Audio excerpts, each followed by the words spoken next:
Dunque, novità assoluta. Sì, ma allargata e piccolina. Novità assoluta.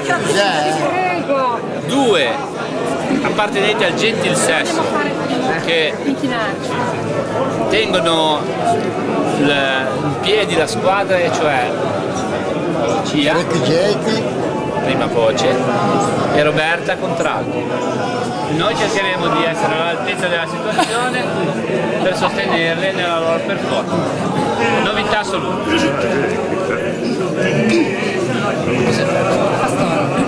La Pastora. Aspetta, cosa tu?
La